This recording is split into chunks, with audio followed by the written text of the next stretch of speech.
Sorry for cussing. Watch your profanity.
All right, what's up, selectors? It's Select Screen back again.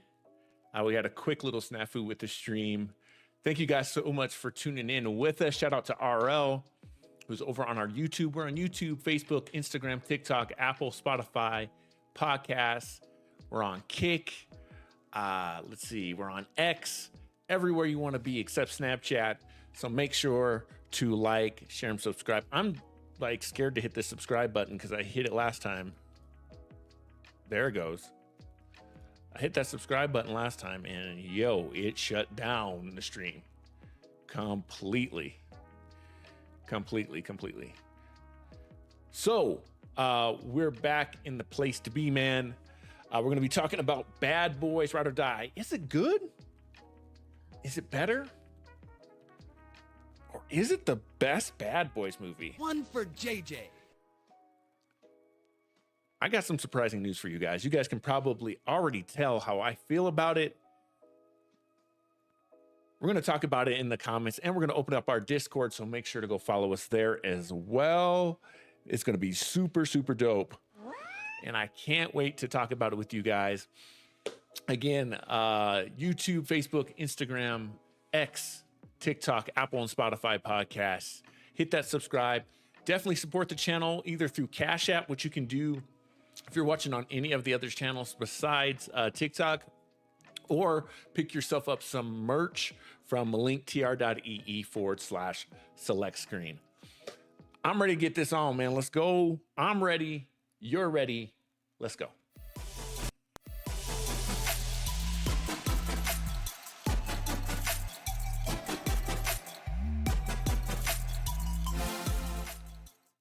Okay, that's what's up. We are back, man. I felt like some lo-fi chill music today. It's a Wednesday. I thought we'd just do something like that today. Let me make sure I pull up all my chats now again. Let's talk about Bad Boys Ride or Die. First of all, the one problem, let's start with the negatives. The one problem I have with this movie is it's called Bad Boys Ride or Die. And while that is a good title for the movie, this movie is called Bad Boys Ride or Die. Let me mute that. Sorry about that. Yeah, this should have been called Bad Boys for Life. This movie should have been called Bad Boys for Life because it's for life, man. This movie is all about life or death. And how do we love each other when we have like near death experiences? What do we do? What do we do when one of our close ones dies or is close to death? It's some heavy stuff in an action movie that I don't think Bad Boys has ever really tackled. Like, Bad Boys has always been like heavy action, fun. To give it a Marvel equivalent, in a way, it's kind of like Guardians of the Galaxy, even though it came before Guardians of the Galaxy. It's a buddy cop movie, right? This movie was so much deeper than that without having to be like super sappy. So I want to go into the negatives. Again, I think the title, it can't help but Bad Boys 3 was basically, it was called, Bad Boys for Life. And as a little bit of context, I liked Bad Boys for Life for what it was. The order that I had them in was Bad Boys 2, Bad Boys 1, Bad Boys 3. Let me think of another negative. I can't. Because I think Bad Boys Ride or Die is the best one they've done. And hear me out, why? I know you guys are like, are you kidding me? What? How can it be the best one? I'm going to give you maybe 4 facts or opinions on why Bad Boys Ride or Die is the best one. Check it out. Number 1 is very, very simple. I think this thing kicked me off again. Are we? Did we lose the live? I think we lost the live again, guys. Oh my gosh. I'm going to just double check before I get back in this. I'm so sorry, you guys. Seriously. This is crazy. Are we good?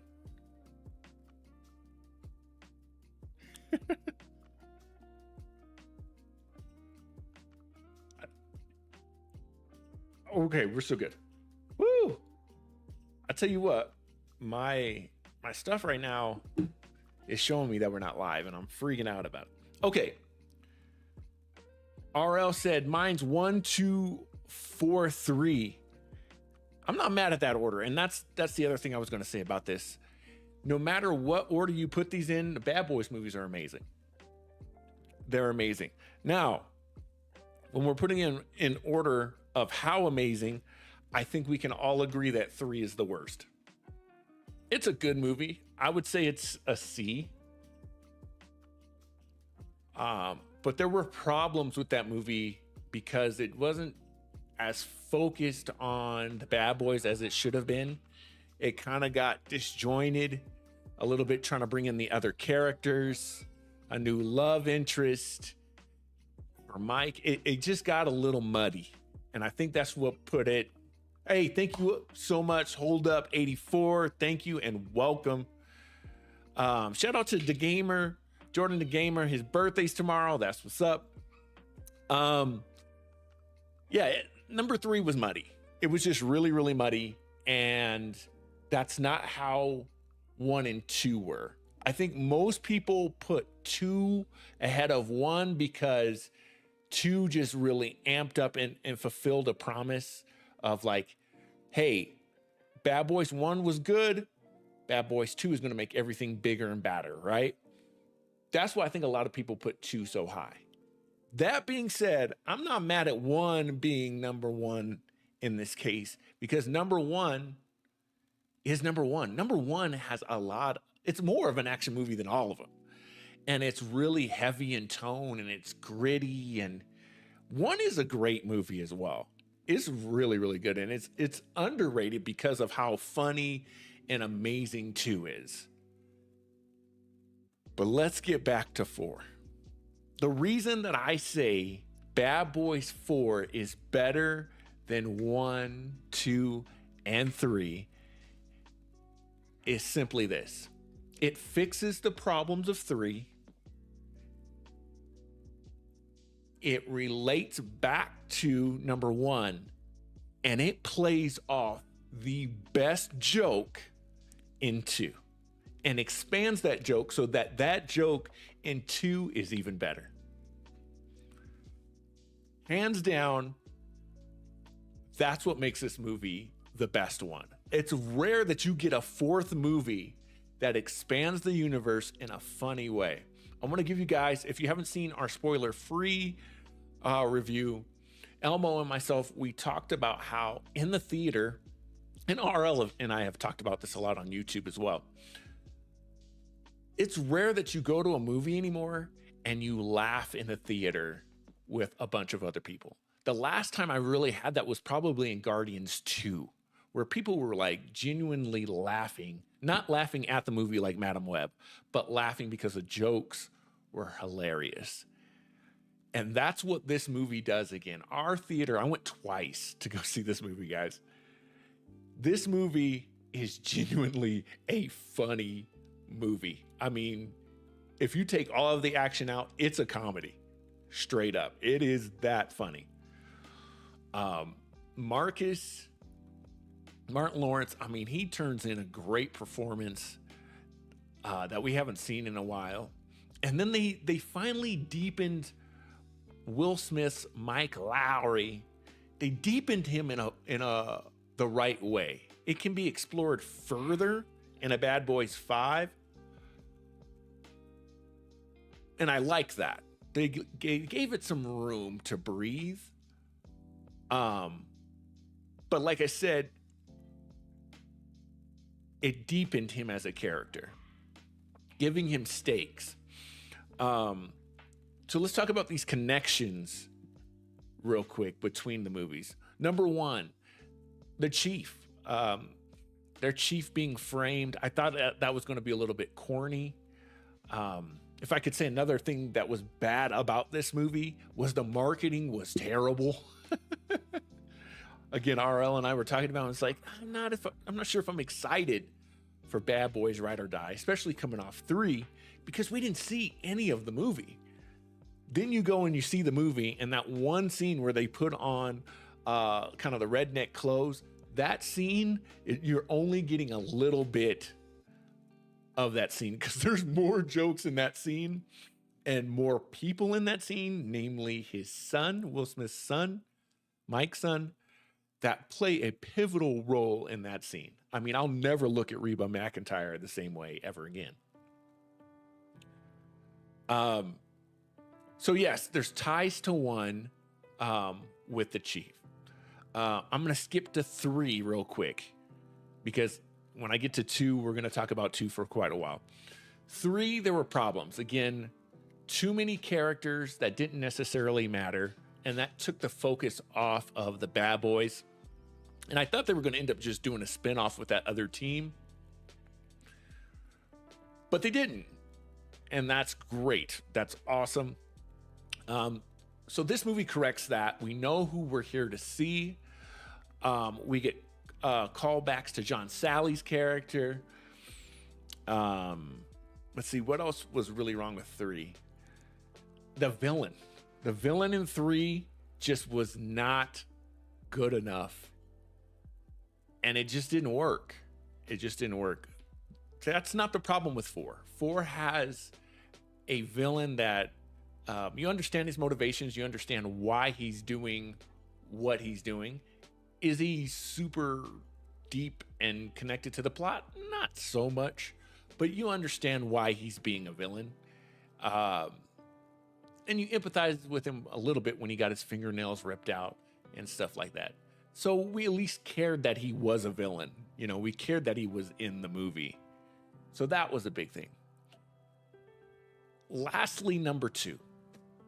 What can I say about number 2? 2 is probably a perfect film as well, as far as these Bad Boy Ride or Die or Bad Boy movies go. But what's the one part that everybody talks about in Bad Boys 2, right? They don't always talk about, you know, the Bad Boys. See, that was the one where they were up in the house, you know, and there were rats and stuff like that. Those were funny jokes. But when it comes down to it, we were talking about Reggie. One for JJ. And we got to give one for JJ, aka one for Reggie, because Reggie, that joke with Reggie is hilarious. And Bad Boys 4 makes it better. It really makes that joke better. Why? Because Reggie comes in as a young man, as many young men do. They go to their potential father-in-law's house. They're going to meet up with their girlfriend, and that's that moment of like, oh man, I hope this dad does not take me through the ringer. Most guys who have experienced that related immediately to Reggie. Just immediately, right? Another one. Then all of a sudden, Reggie grew up. Obviously, he married Marcus's daughter, and that was cool in 3. All right, great. But it didn't expand on the ludicrous joke, the whole thing. Why was Reggie important? We just know he joined the family. What's crazy about the 4th movie and what puts it over 2 for me is Reggie goes off. There's a scene where the villains do a logical thing. These cops are not wearing masks. Their identities are not hidden. So they go after their families. Like, that makes some sense to a villain, right? Like, normal people, you'd never do that. But as a movie goes, why would he not go after their families? It just makes sense. The one thing the villain did not count on was my man, Reggie. Okay, I like it. Picasso. Reggie goes off. And I mean, and they gave Reggie a purpose. He was in, I believe, the Marines. And he's got this weird look in his eye now. Reggie, he's playing Call of Duty, all of this stuff. And they kind of set him up when Martin gets back from his heart attack, or Marcus gets back from his heart attack. But when they come to attack and take, Marcus's family, Reggie is ready. He went to a gun safe. He hid the ladies, and then he went John Wick on about 15 dudes. And our theater, I'm telling you, the theater we were in both times, people were yelling and screaming, "Go, Reggie! Let's go, Reggie!" It was incredible. Reggie has become, and now has space. Reggie has now become a bad boy. Hey, thank you so much for the follow, Muhan Jafila. I butchered that name. I'm so sorry, but thank you for the follow over on Twitch. Reggie's just dope. He's just dope. And he held it down in an important role. The supporting characters that they introduced in 3, and this is what Bad Boys, if we're going to continue on with a 5, they need to keep doing. They have to continue to build out the other characters while not stepping on the friendship between the Bad Boys. And that's what this movie does better, I think, than all the rest of the movies. The 2 new characters, the guy in the chair, right? And then I forget the lady cop's name. She's awesome. She's awesome as well. Really holds it down. And then Will Smith's previous love interest has now become like the DA, and she's running around with Mr. Fantastic. I mean, it's just, there was character growth for everybody in this movie, whereas in 3 there wasn't really much for anybody. And 2 was a lot of jokes and action, but not as much depth. 1 just had a great story.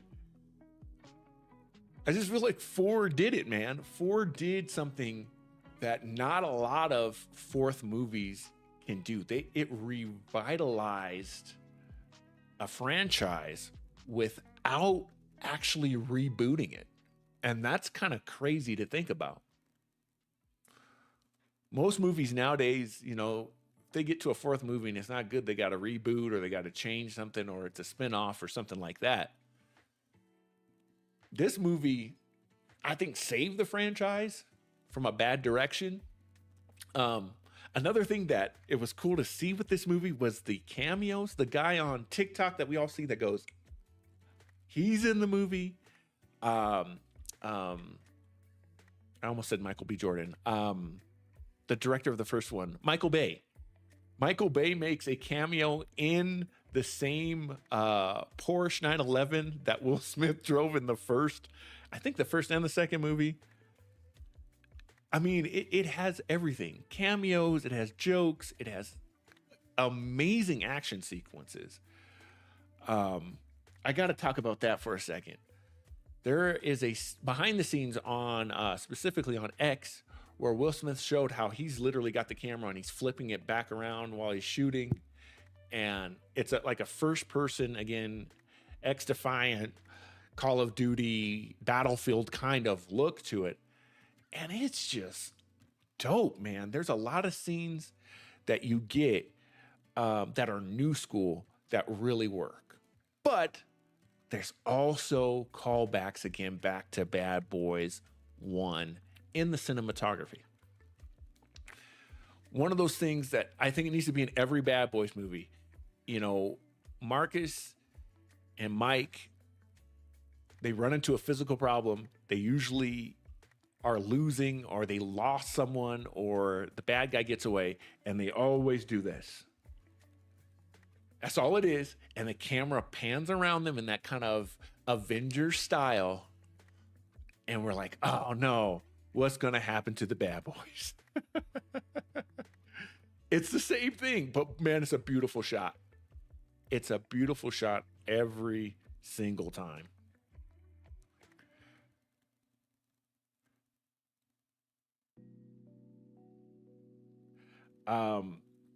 The next shot that there's a callback to, Mike does this thing, and I think it's Bad Boys 1, where he jumps sideways, kind of Max Payne, and he shoots, you know, dual pistols. Marcus gets to do it this time, and it's the same slow-mo kind of thing from the first movie. It's just a great callback, man. That was just some of the shots that I saw. I was like, ooh, that was a Bad Boys Michael Bay kind of shot. And it just works. I don't know. It just works. And then I got to say this last thing before we open up the Discord. The scene where Marcus, who has had a heart attack, and he gets to eat a jelly bean and drink some like Kool-Aid is one of the funniest moments I've seen this year. Deadpool and Wolverine, please be funny and have a lot of action like this movie. Because if you don't, I'm going to compare it to Bad Boys. I really am. Because that scene where Marcus basically powers up, man, because he gets some sugar is off the Richter scale. Oh my gosh. If you guys have not seen this movie, if you can't tell, I'm thinking about going seeing it a third time. Because that scene is just so funny. It's just, it's so funny. It has no business being that funny. It's just one you got to go see, guys. I want to highly, highly suggest that you guys go check this movie out. How we looking? How you guys feeling? We still good? We still live? I just don't know if we're live or not, man. This thing is telling me that it's frozen, and I'm like, oh, don't see comments. Is it happening? Okay. I'm going to try to open up Discord. I really want to hear what RL has to say about the movie and about the film. And again, guys, obviously, if you can't tell, this is, we're definitely in spoiler territory. So we're going to open it up, see what he thought of the film. He rated it 1, 2, 4, 3, which again, I can respect that list as well. Let's jump into our Discord. And boom. All right, Discord is open. RL's still here. All right, cool. We're still all right. Shout out to my man Jordan the Gamer. This is my birthday tomorrow, like I said. What else is going on? We're gonna check a couple comments too.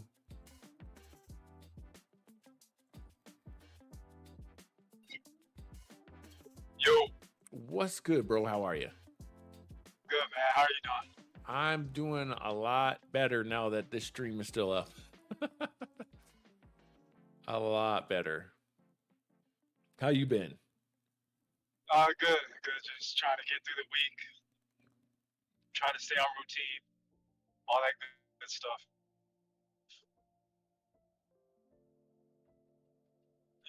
Can you hear me? Definitely. I'm just making sure you're coming through on the stream. Oh, okay. Yeah, so I give the film a B plus. Okay, a B plus. Tell me your negatives first. Okay, the villain,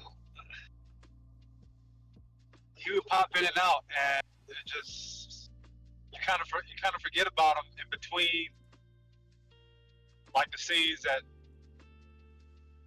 involve the bad boys and just other people. You kind of forget about him, and you kind of forget about his motivation, and you're wondering who does he work for and why is he going after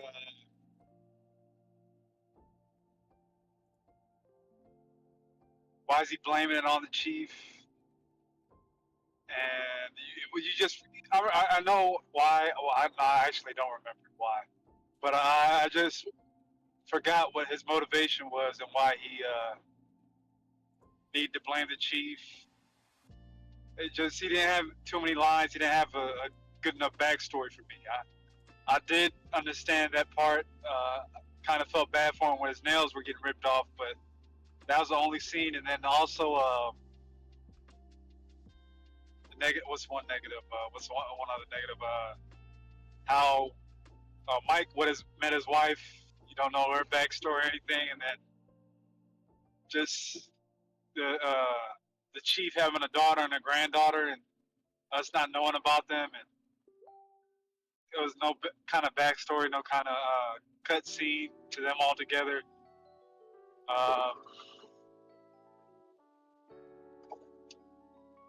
One thing when that wedding scene is a small complaint, but I don't like that wobble song. I just don't like that wobble song.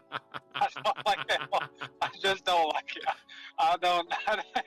They could have played something else. They could have went back to the '90s and played Will Smith's "Summertime." They or something. They could have played something. But that wobble song, I'm getting tired of that song. Oh, that's not a song that when I think of that song, it doesn't make me want to get up and dance. It's played out to me. But anyways, besides that, real quick, I got a question for you. All right. And let me give a shout out real quick. Dismolop on Twitch just followed. Thank you so much for the follow. Let me follow up and ask you, RL, who's your favorite villain out of all four movies? Because you mentioned that, you didn't care for, like he was getting lost in translation. And I do think there, to your point, we don't understand why he's doing what he's doing. And I'm going to get to that in a second, but of all four movies, which one was your favorite and why? Do like the first one. The reason was because it was close to Will or close to Mike, and then it brought in Marcus's family as well, because they had to switch roles as far as Marcus playing Mike and Mike playing Marcus. And then he had to take care of the witness, and it's just everything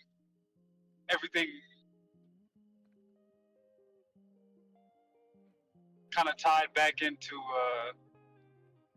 I just thought the first one was good. I mean, sure. I don't remember his motivation. His motivation. Whatever it was, but how he took something that was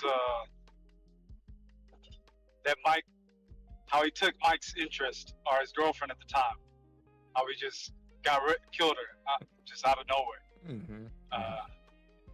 Just for being a witness, or just for being there, and she's thinking it's something else, and she gets caught up in something else. And I just like how they developed his that villain, even though we really don't know his backstory or anything. But I just like how kind of how it tied to Marcus and Mike eventually. Sure. There was a direct reason why Mike would want to go after him. Now, one thing to your point, I would like to see, and this is where I'm going with the fifth one. I want to see the witness girl come back. And I don't know if she's still acting or not. Yeah, she's still acting. Okay, she needs to come back. That's who we're missing. Because that would tie to some things. You know, one of the funnier things in the first one was when they switched roles and Marcus had to kind of explain to his wife, like, no, I'm Mike. I'm not Marcus. Like that whole thing. That was such a 90s thing, though. If you think about Face Off with Travolta and Nicolas Cage, that was such a great thing. Yeah, I remember that with the daughter. Yeah. But it would be great to see her come back. For me, it's the villain in the second one. I can't think of his name, but I liked how we saw like Tapia. I liked the Jamaicans. I liked seeing him try to, you know, he had a family, you know, in the house and everything in the mansion. That's what kind of made that one to me. It worked. It just kind of worked. Twitch, we got a quick ad break coming up in about 20 seconds. So make sure to stick with us through that ad break. So what did you like about this one? Well, let me say another negative. I do feel it was like a little bit too much, a little bit over stylized. Just a little bit too much slow mo. Okay. Because I know I feel like they did that because they're working off their age, and that's what I think why they did that. And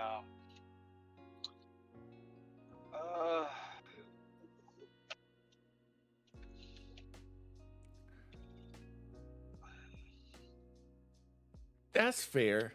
That's fair, especially because there were concerns with Martin Lawrence having some health issues. Obviously, he's not. But it was interesting that Marcus in the story was having health issues. You know. So was that kind of but a I reason did like, why? As far as Marcus as a character, I did like how he betrayed him. And they kind of did a little like a Black Panther reference when he had the heart attack. If you notice that, like him going to, you know, how he saw his dad. Yep. He saw his dad. How he saw the chief. Yep. Yeah.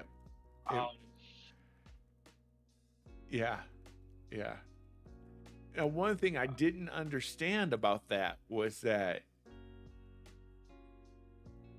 did he actually hear from the future or did he not? Because like the tree where they end everything was in his out-of-body experience. It was there, right?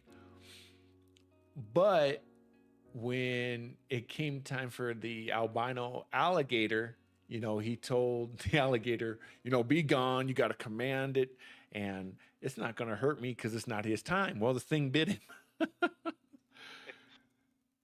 So it kind of left that part. But then again, he also got shot, and he was still alive, and he had the crocodile bite or the alligator bite. Yeah. I know it's a film, but he's still alive. So. Oh man, he shot him again, and I had to go back and watch the other two because I was like, what movie did he shoot him in? And he shot him in the second one. Right. In kind of a similar situation, you know, when they were at the Ku Klux Klan members. I went back and saw that scene and I was like, oh, that's right. That's right. He did shoot him again. Oh, and also, another negative, you know those two Cuban cops? Yeah. That they used to have where they would joke with each other? Yeah. kind of talk mess to each other. I wish they would have had. I mean, yeah, I wish they would have had them as far as instead of the female and the other guy that was working with them. I wish they would have kind of brought those two characters back. Yeah, but they killed them. Yeah, but yeah, that's what he said. The captain said they killed him. I couldn't believe that. I was like, and I think that went over a lot of people's heads. But like, if you've watched the movies, like a lot of people, know what he's talking about. Yeah. Yeah. Those two guys were, they were kind of not the opposites, but the Hispanic version. Yeah. Or the Cuban version. Yeah. Of, but what I liked about that, even though I never like when characters get killed off screen, but what I liked about it is they did explain, like, why didn't the chief bring them in on this other than, okay, I don't want you guys to die, or I don't know if I can trust you guys. It was much more of a thing of like, no, he tried to bring two of his other guys in and they did die, which kind of gave the chief a little more depth of like, all right, well, I've already lost, two of my soldiers. I'm not going to put the other two in danger until I absolutely have to. I don't know. I appreciated that. I was like, okay, all right. I appreciated that too. And also, I know you noticed this. The two sons that Marcus had. Yeah. They no mention, and then also the wife. I know the actual actress that was playing it before. She was having health problems. Okay. But I know that he had two sons. I don't remember him have. I can't think if he had a daughter in the second one or the first one. But I do remember he had two boys. See, I didn't even remember he had two boys. Do you remember just sitting at the table and I think it was the first one, and he was talking about his ears. Oh, that's right. And he's all, yeah, you got ears like your dad. That's right. Where are the boys at? Yeah. Which they were in the second one. Yeah.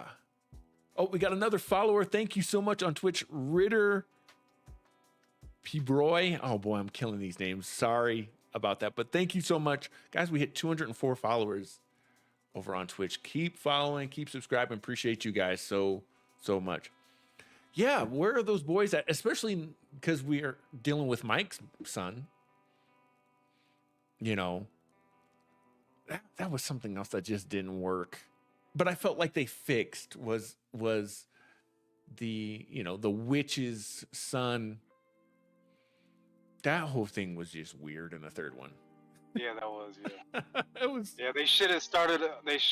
To me, I felt like they should have started a flashback of Will at the time with her, like just a little 5-10 minute, just them being together and whatever mission he was on, us getting a glimpse of that, and then how they met, and then them falling in love, and then she getting pregnant, and then they no longer talk, and yeah, he just goes off their separate ways. I wish they would have went that, just like they should have did that with the beginning of this film. They should have had the backstory of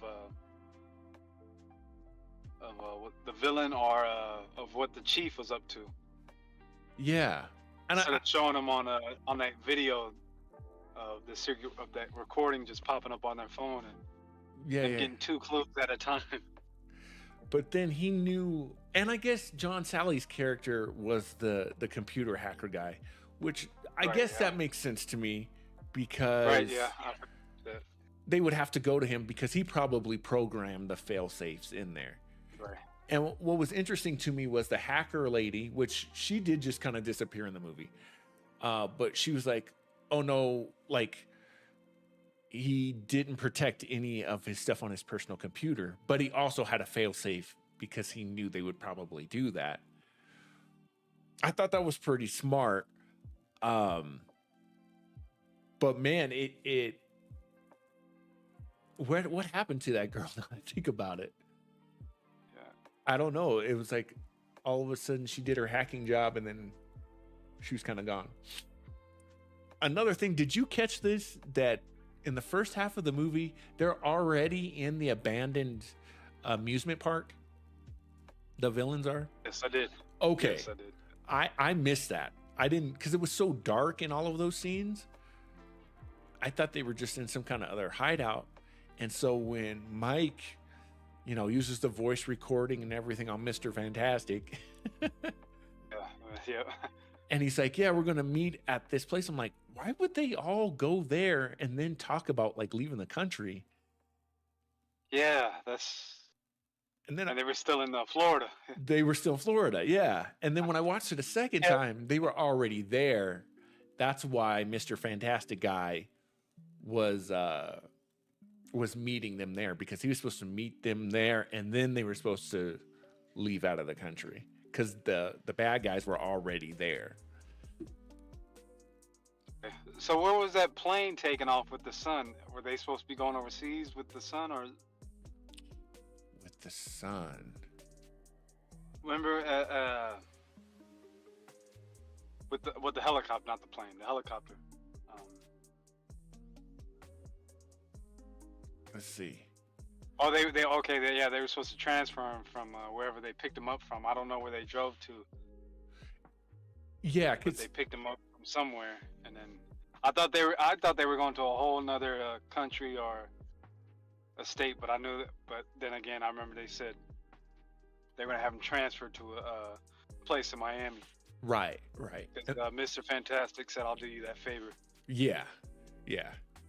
And that took me a while to just kind of get, because there was a lot of dialogue in that part. And then after watching it again, I was like, oh, okay, this does make sense. The one kind of loose end, and I'm hoping we get a little bit more, is the chief's daughter and granddaughter. I get that Mike's son needed some stakes. He needed to be hunted a little bit. But it was weird that she was the only military person that was like really after him. And I get it. He killed her dad. But like, she didn't bring any backup with her at all. It was just like, she took a helicopter, she jumped out, and she was ready to go.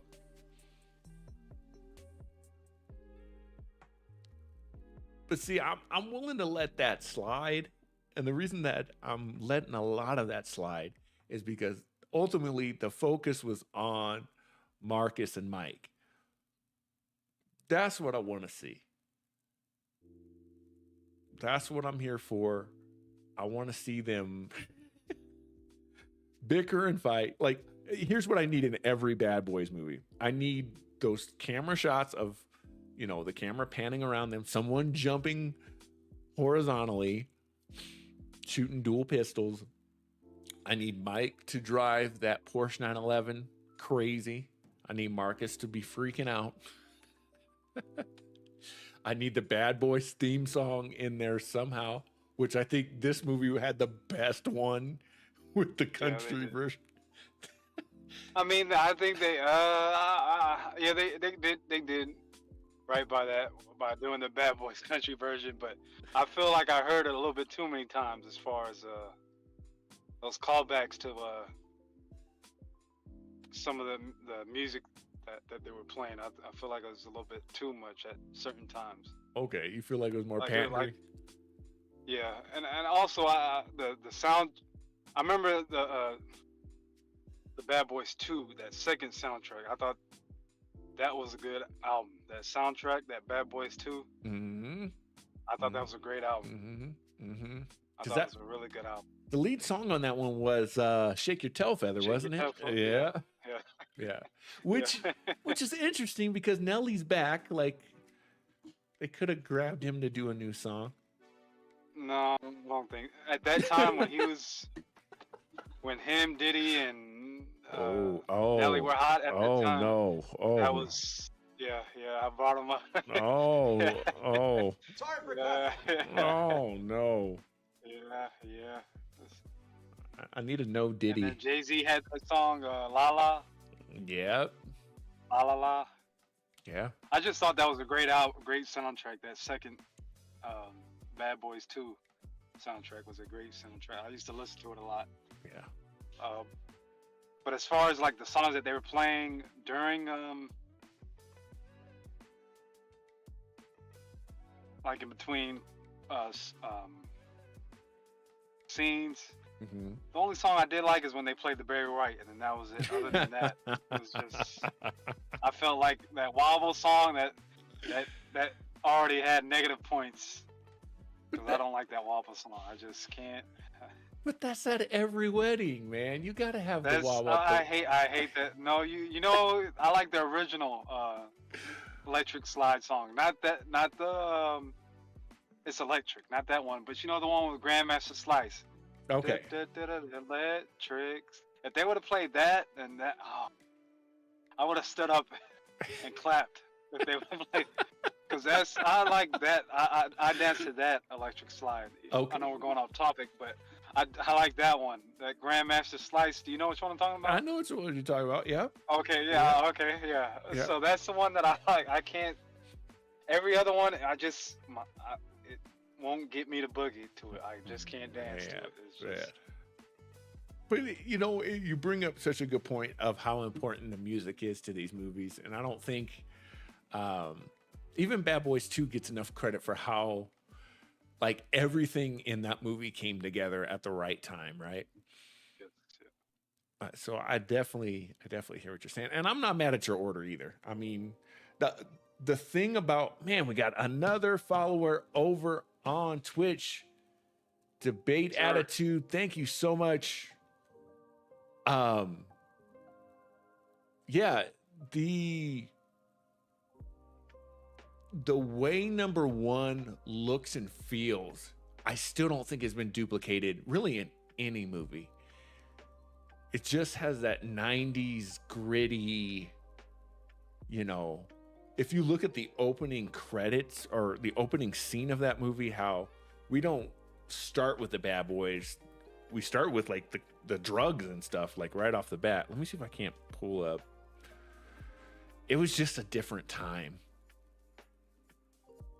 And also, I feel like that just the gaps that they had in between the period of shooting the third film and the fourth film. Yeah. If they would have caught them just in that middle, because Will Smith was in a stage like where his movies were back to back to back. Yes. And if they would have caught him, yes, like after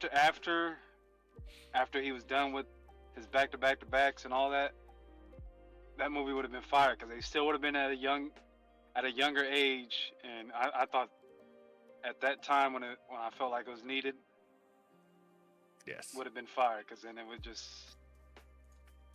have been fire. I thought it would have been good. Yeah. Now that being said, and let me just pull up an image so you guys can see what I'm saying here. I mean, that picture right there, that tells you a lot about Bad Boys 1 right there. Right? There was some pain in Bad Boys 1. You know, and it's crazy to think that the same guy who directed this first movie also directed some terrible Transformers movies. Like, I mean, the first one, I thought the first one was good. The first Transformers. It was good. It was good. The second, I didn't even give the second one a pass. I really would. But that third one was, ooh, we were off the rails there. Ooh, let me bring this back. Let me bring this back for you guys. Now, to your point, we'll pull up a picture of Bad Boys. I want to see Bad Boys 2 real quick. To your point, this was the movie that Will Smith needed. I think Will Smith, I don't know if he planned it this way or not, but man, this was the movie that he needed right now. I was saying, you know, how does Will recover after the slappening, because I think to me, well, I'm just gonna give my opinion out Yeah. real quick. Yeah. If he does, I've been watching interviews as far as like with his brother, so they haven't spoke with each other, and I don't expect him to speak. I really don't. Mhm. I mean, I don't expect him to speak. But if they, to me, if they wanted to, they could have brought Chris Rock in this film and had a Mm. scene where Chris Rock slaps Will. That's the only way. To me, that's the only way. That's the only way. If you have him as some off character and he just slaps the mess out of him, that's the only way. Oh my gosh. I'm serious. That's the only way. You're telling me they just go And then again, they could do a sit down in front of people. But then again, I doubt that. 'Cause I wouldn't want to do no sit down and no. or not in front of people or even on camera. I really wouldn't have nothing to say anyways. But Yeah. to someone who slapped me, but I gotta be honest with you, man. At this point, to me, they gotta go their separate ways, because Will made it really personal. I don't know how else to put it. And I'm a huge Will Smith fan. And I'm talking about not just the movies, the music, the whole thing. I've Oh, yeah, me too. I've just always been a huge Will Smith fan. But there was a long time there that I thought Chris Rock was probably my favorite comedian. And Will, of all people, well, to me, they both have to take responsibility for what happened there. And we're getting off topic a little bit, but one, Chris Rock, knowing who Will Smith is, he should have known better. Whoa, hold on. Okay. Now let me ask you this. Let me see. This was a different comedian, white comedian, any other comedian. Mm-hmm. No matter what the race.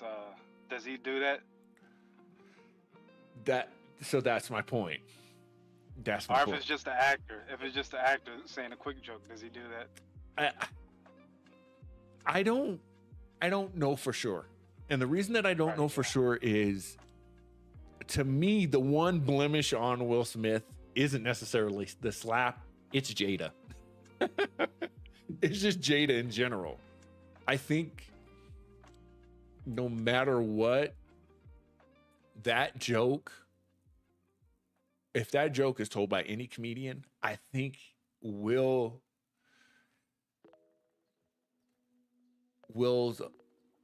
learning how to not be so sensitive. And the reason that I say that is this: if you look at what just happened 2 or 3 years ago with the Fresh Prince reunion, he just now went back to the original mom from Fresh Prince, and they just now fixed it. Yeah. You know what I'm saying? So Yeah, that's right. Yeah. he's got, and I say that because, to be honest, I'm a lot like that too. But Oh, yeah, I feel you. he's sensitive. He's sensitive. And I think that's why I'm speaking about this man's marriage, but that's why Jada gets away with a lot of the stuff that she does, is because he's trying to compensate. He's trying to compensate for his first marriage that didn't go well, and then knowing that, you know, he can be sensitive on this stuff. So now what ended up happening to me is he overcompensated, you know, talking about his wife's head, the whole thing. Anybody would have been upset. I get it to some degree. But I don't know. I don't know if he would have slapped, you know, if that was Steve Harvey, would he have slapped Steve Harvey? I don't think so.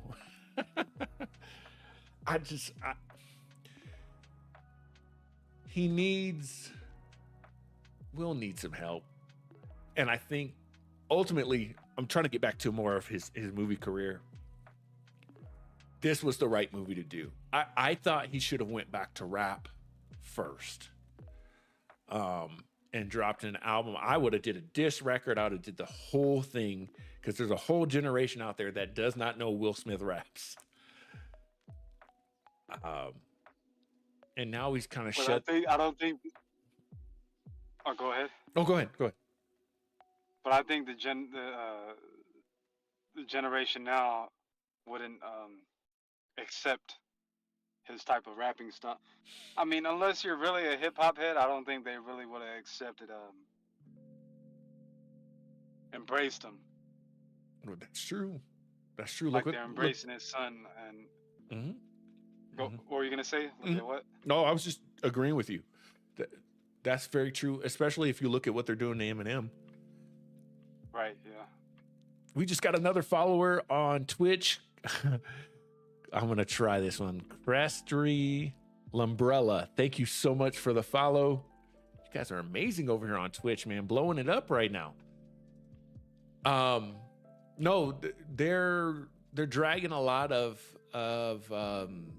pioneers right now. If you look at Method Man and Redman went to, what was it? Summer Jam? I saw that. Yeah. So I do understand that, but I think Will is in a unique place because Jaden was really over with the younger generation. And then I know he's kind of pulled back and doing a lot of, philanthropy, if that's the right word. He's doing a lot of goodwill stuff right now with water and stuff like that. But his daughter, Willow just had a TikTok, a month ago for her new songs. I mean, it could almost be a reverse thing where Willow kind of brings him back into the fold. I mean, there's just so much stuff you can do to me. But that being said, Will did something that, to stay on the rapper thing, Will did something that Drake didn't. And he had a hit after, no pun intended, but he had a blockbuster, success after a moral failure. Whereas Drake, he got pretty much ate up by Kendrick in a lot of ways, and then didn't put out a smash hit afterwards. Yeah. I still haven't listened to any of those records. Okay. I still haven't. To be honest, man, I don't know if you're missing all that much. Yeah, that's what I thought. Because I didn't. I guess I just haven't been listening to him for a while. I haven't been listening to rap for a while now. Yeah. Or if I do, it's old school, so it's not nothing that's of today's date. Yeah. It was a beef, and I feel like they threw hands. Drake stood toe to toe as much as he could, but Kendrick did what I expected Will to do, and that was to appease to the culture. And even though Will hasn't always been that guy, and that's basically all you really have to know. I mean, a lot of people are trying to say it's one of the greatest beefs of all time, and it was better than Biggie and Tupac, and I'm like, you guys, yeah, I don't think you guys need to chill. Yeah. And for me, I'm an underground guy. To me, even Biggie and Pac wasn't the best. No, rap beef for me. That's just me, though. What do you think? For me, and people are not halfway not going to know who I'm talking about, but Royce da 5'9" versus basically Eminem and the name of that group he had that he just murdered. Yeah, I know. D12. D12. Okay. Yeah. I didn't even hear about that one. Yeah, it was in kind of the early 2000s, man. And it was one of those things where Eminem literally did not he didn't want to do a beef. There's a whole thing with, if you get a chance to look up Royce da 5'9", there was a whole beef documentary on it. Royce da 5'9" is basically black Eminem. I don't know how else to put it. And that he went 1v6 or 7 guys and just destroyed them all in a song called Malcolm X. That was just, for me, I was like, whoa. And the other, go, what was that again? I'll have to check it out. Yeah, it's, if you watch the documentary Beef, it's there's several beefs on there. I think that came out in the early 2000s too. It's a great documentary. Okay, yeah, I remember that. Yeah, they talk about that D12 Royce da 5'9" beat, and there's a lot more that happened after that. Unfortunately, a guy lost his life, and that's what brought Royce da 5'9" and Eminem back together.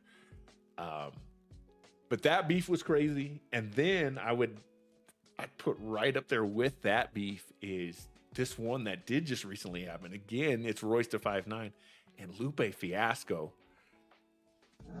I didn't know they had. I thought it was a podcast. I thought they just didn't get along or something. Oh man, you know, again, these are probably my 2 favorite rappers, and I knew when they had a podcast together, I was like, this is not going to end like they think it is. I just knew, because Royce da 5'9" is, I mean, he's the real deal, like mean streets of Detroit. And Lupe Fiasco is a battle warrior. Like, I think he'll battle anybody. I mean, he really believes he's the greatest rapper ever. And when they started talking about who's better, I was just like, too much ego on this podcast. And yeah, explosives. And I'm still torn on who won that one. It just kind of, for me, it ended in a stalemate because Royce did some songs and I was like, that was pretty cool. But Lupe did some other stuff lyrically that I was like, that was pretty cool. So Jay-Z Nas. Jay-Z Nas is right there. The only reason I don't rate that one, I rate that one still higher than Biggie and Pac. It just depends on what side of like hip hop you like, though, on that one. That's the only problem with that one, because Ether's one of the greatest diss tracks of all time. No Vaseline by Ice Cube is also there too. Yeah. Sorry for cussing. But Jay-Z had a reply to Ether that does not get any respect on, I think it was on Blueprint 2. And most people don't like Blueprint 2. I really got into Jay-Z around that time. And I thought, man, that song went right up against Ether, but it doesn't get the credit for it because Ether was kind of a kill shot record. I get it. But the thing is, like, I don't know. Have we heard another really knockout song from Nas? Not really. I mean, he's had some good songs. Godson was good. Nas is obviously one of the greatest to ever do it. But he's just not as commercial as Jay-Z. And it just seemed unbalanced to me. I don't know. I could talk about this stuff all day, bro. I better shut this thing down. Because we're talking about Bad Boys. Another follow. So thank you so much. Man, CAD Reword Vercal. Maybe I should, man. We got 7 new selectors today on Twitch. I don't know. Let me ask you this. Let's just try to round this out a little bit. What's your favorite Will Smith song of all time? Summertime was, Summertime. how they did the Summer Madness beat and flipped it into a hip hop song. Yep. It just is. I can't think of any summer songs. I feel like that's a summer anthem. And just It's one of those. It's like Thriller in October. You have to play Thriller in October. You got to play Summertime during the summer months. Right. Oh, he did a song for Bad Boys, Ride or Die. It's called Light 'Em Up. I might have to check that one out after stream. For when I me, think about, my bad. When I think about the age that we're in now Mhm. and how we have access to the celebrity, or not celebrity, well, just the actors and artists, it's just that it's no more mystique, and Mhm. it's a little too much coverage. We get a little bit too much coverage on people, and Mm. I want to say age is it's his age, but I feel like that's a little bit of it, and Mm. just him. He when he left Fresh Prince to do films, it was like he was on a rocket. Yeah. And no matter if you didn't like Wild Wild West, you still had that song Wild Wild West, and that was a good song. And I remember I still went to go see that film because of the promotion of Burger King, and it wasn't too much promotion, but it was just enough promotion Yeah. for you to go see that film. Yeah. And I feel like he's trying to ride. I feel like some of these older actors of our generation, even artists, anything, it's a little bit too much as far as with social media, how we have access to them. Mm. It's no Mm. longer that mistaken. It's like you can catch everything you can on YouTube, instead of when you need to see a trailer, you need to go see the latest film first. That's the only way you're gonna see what the hottest trailer or what the new trailer was gonna be, is if you were at the film. I mean, Yes. if only if you were at the theater. That's the only way you're gonna know. Yes. At least our time, and I feel like it's a little bit. We have access to a little bit too much now. Yeah. Not saying wrong with that, but it's kind of, you can over stimulate yourself with all that stuff, and then everything can get old pretty quick. Absolutely. Absolutely. And it was just a simpler time too. To your point, like, You had to be there. you just had to be there. Yeah. I mean, Just when Friends, you had to, when an album would drop, the only way you knew it was like you'd have to listen to the radio to, like, oh, Will Smith's got a new single out. It's called Wild Wild West. Oh, it's tied to a movie. Oh, now you can look it up, and it's like, 'cause I even think Men in Black song, I thought that was a good song too. How he was dancing with the aliens, and Mhm. how it lined with the movie. Yeah. The name of the song was off of the name of the film, and it was a good song too. Yes. Yes. For And sure. that was I think that was probably the first black man to ever dance with aliens in a music video, even though it was all CGI. Even though- Oh my gosh. I'm trying to go through, and I'm just looking like at Spotify to see what my favorite Oh, yeah. song is. And man, it's tough because, you know, Big Willie Style in '97, Yes. that was like he had literally reached what we thought was the mountaintop. Right. So fantastic. But then Millennium in '99 was Well, let it- crazy. I forgot about that. I mean, listen to just the features on Millennium, because most people think Will Smith is like, you know, corny rapper, right? But on Millennium, 1999, he had KC from KC and JoJo. He had Little Kim. He had, of course, Tatiana Ali from Fresh Prince, but he had MC Light. He had Drew Hill, Cool Mo D. He had Biz Markie and Slick Rick. Of course, he had Jazz on it, but he had Eve. He had Kel Spencer, and he had Jill Scott. Those are some heavy hitters in 1999. Hey, can you give me a second? Yeah.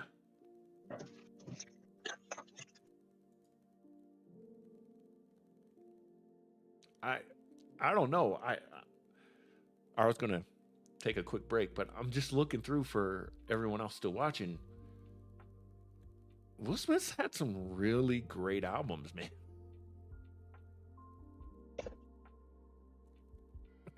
And you got to think Aladdin was a success in 2019. It wasn't Robin Williams, but it was a success. I think his musical flop was probably in 2002. There weren't a whole lot of songs on that were like mind-blowing, right? I wish I could play some of these for you guys. But then, again, I'm an underground dude. Will was kind of underground as he could be with 2005's Lost and Found. I love that album. I think that album is super dope. Still love it. That was the one with Party Starter and Switch. Everybody knows that one. Did you figure out what song it was? Which one? As far as the Will Smith song that you were thinking about. Oh, well, I'm trying to look at all of his albums to even. I mean, I want to say my favorite song is Miami. Is what I want to say. Yeah. But of the single popular songs, but probably my favorite song he's ever done, no one's ever heard of. He did a song on this 2005 album called Lost and Found, and it's literally Lost and Found. And it just seemed kind of personal to him. And that song just, it hits, bro. It hits. Oh, I'll check it out. Yeah. I don't know, by today's standards, again, young people today might go, this is corny. But I just remembered the time that, like, I walked into a store, I was like, Will Smith's got a new album out. And it was kind of that same feeling. Like, I got it on CD. It was like probably the last CD I ever bought. And no promotion on it. It was just like, oh, I need to pick this up and listen to it and see what's up. And that song was super crazy. He's got a diss track against Wendy Williams on that one. Like, that album's serious. It's serious. But of the classics, it's between Summertime or Miami, which are, you can almost say Miami is somewhat of a sequel to Summertime, right? Yeah. Well, it's a great promotional song for Miami. You're right. That song definitely made me want to go to Miami. Right. But Summertime, I mean, that's right there. The other one I'd love to put you on to is, I don't know if you know this, but DJ Jazzy Jeff does he have 3 or 2 albums? I think he's got 2. That, again, it was another one of those things I walked into, I don't even remember the name of the store anymore, and was looking at DJ stuff because I decided I wanted to be a DJ for like a week. And I look, and DJ Jazzy Jeff has his own album. And I'm like, what? The Magnificent. If you check that out, The Magnificent and The Magnificent, I think it's Magnificent 2. Both of them. Old? Yeah, they're older. The Return of the Magnificent. Yeah. Is it like when they not old school, but is it when they first started doing music, or is it later? Is it a later album? Oh, it's later. Oh, he's got another one. I haven't listened to that yet. See, this is the cool thing about music, man. So Jazzy Jeff had the Magnificent in 2002 and 02. Let's go. Another follow over on Twitch. Thank you so much, Grava. You guys are making me do this. Grava Juan Usman. Yikes. Really butchering your names. Thank you guys, though, so much for the follow. 8 follows on Twitch tonight. Crazy. So the Magnificent in 02, the Return of the Magnificent in 07. And I'm telling you, the Return of the Magnificent, I mean, if you're looking for like lo-fi, who's he got on here? He's got just like classic stuff. Eshon Burgundy. Who else? Big Daddy Kane's on here. CL Smooth. Raheem Wow, Devon. He's got some Petey Cracks on here. I mean, there's some dope lyricism on it too, but the beats that DJ Jazzy Jeff made are just crazy. And I've never seen this one. It's called M3 or Magnificent 3. And this one came out in 2018. I need to go listen to this like right after this. He's got Rhyme Fest on that one. Yeah. DJ Jazzy Jeff is dope. Like, when you talk about hip hop, like, he's been hip hop. I didn't know this, man.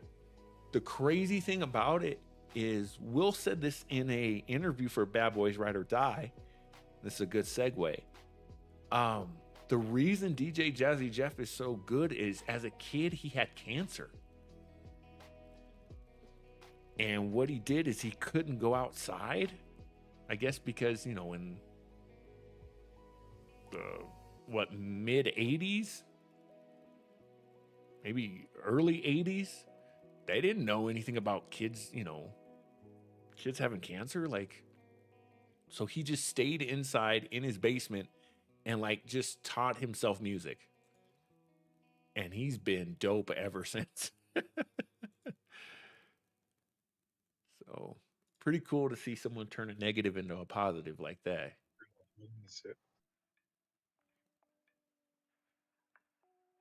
But he's So what was your favorite scene? What was your favorite scene as far as the Bad Boys Ride or Die? Oh man, easy. It's the Reggie scene. Yeah, yes. The Reggie scene, that stole the movie, man. That stole the movie. I mean, up until that point, I was like, okay, this is not as good as 2. Right.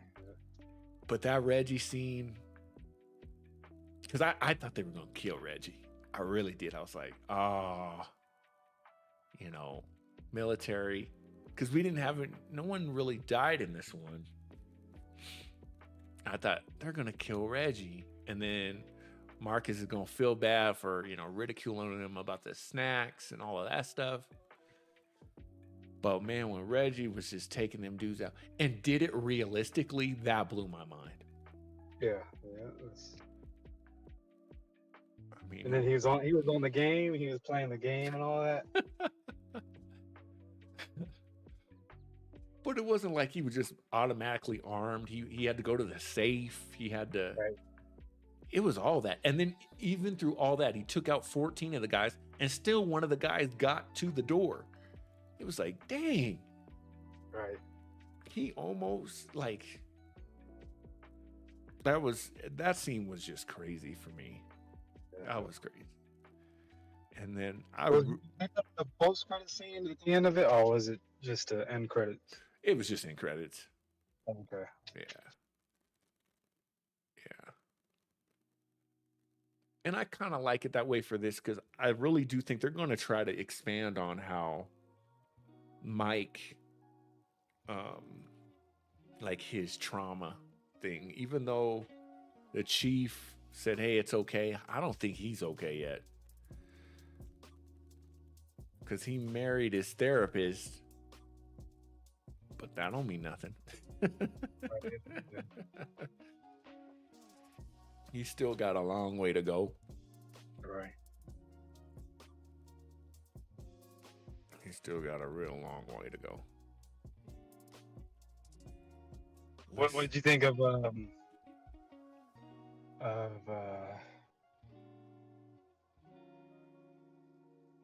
DJ Khaled and Jordan Lucas and Tiffany Haddish? What do you think about their cameos? I think every single cameo was perfect, man. Khaled, I forgot that didn't he stab Khaled or something like that? Yeah, I forgot what he said. Yeah. Then he set him on fire. Yeah. Probably the worst. I mean, it's DJ Khaled, right? But the worst part of the movie from an acting standpoint wasn't just Khaled saying a bunch of lines. It was when they hit him with the car and he kind of like, he just kind of like,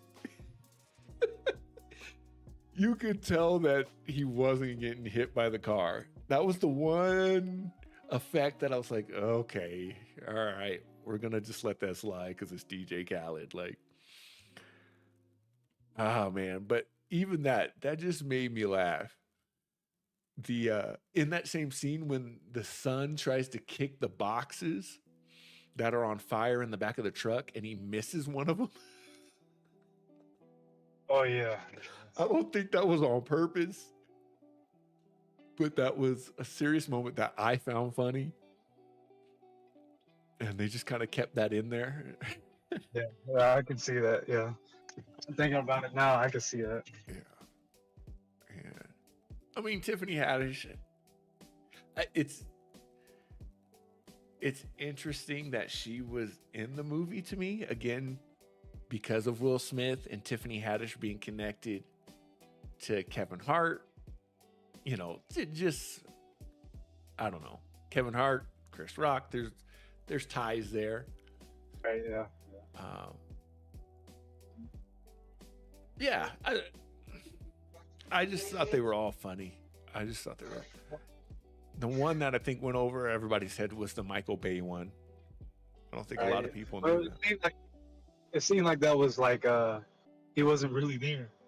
How they flipped the camera. Yeah. Oh, hold on, let me. I'll be back. Okay.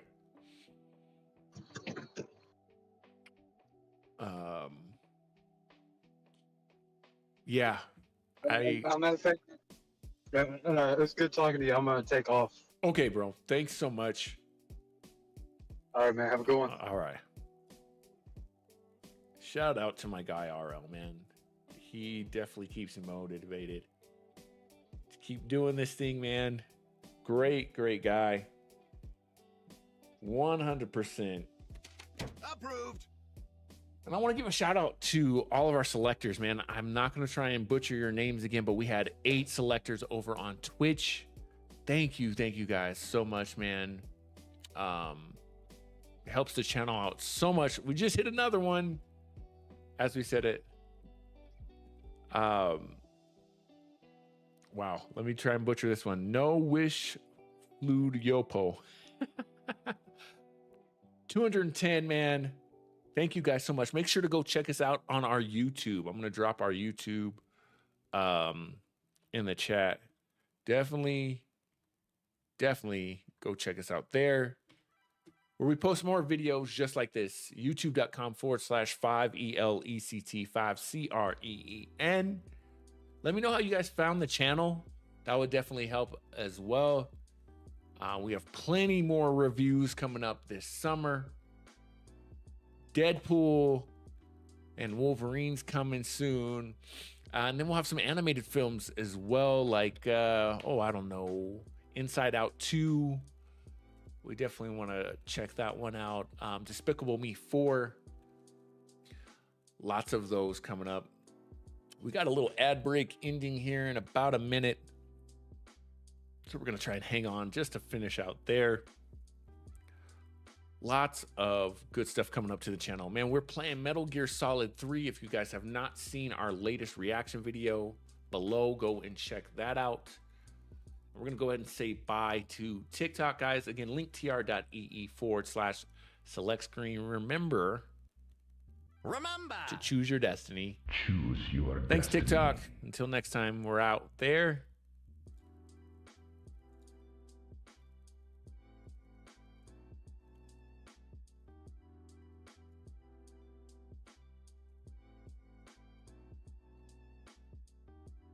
Yeah, man. What a stream. What a stream tonight. This has been a lot of fun.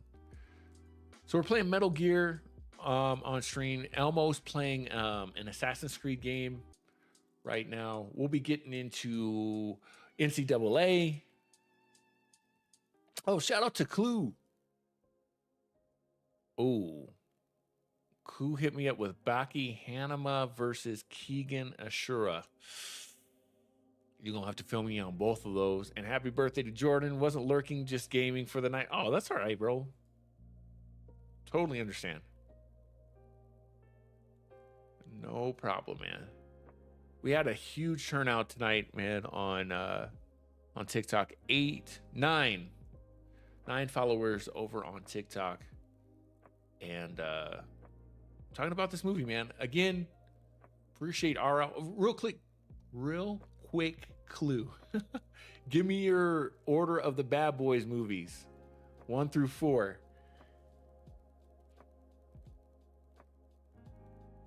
I want to make sure we read that out too. Clue is one of our mods, man. Definitely. approved. Before we end it for tonight. I need some water. Whew.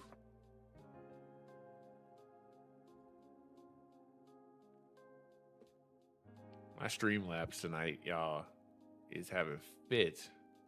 Picture Dragon Ball without the key blast, just straight power blows. Whoa, that's what's up. Okay, I'm always down for anything like Dragon Ball, man. I actually just started. This is off topic, but just started watching Young Rock. Oh, Clue went 4, 3, 2, 1. Wow.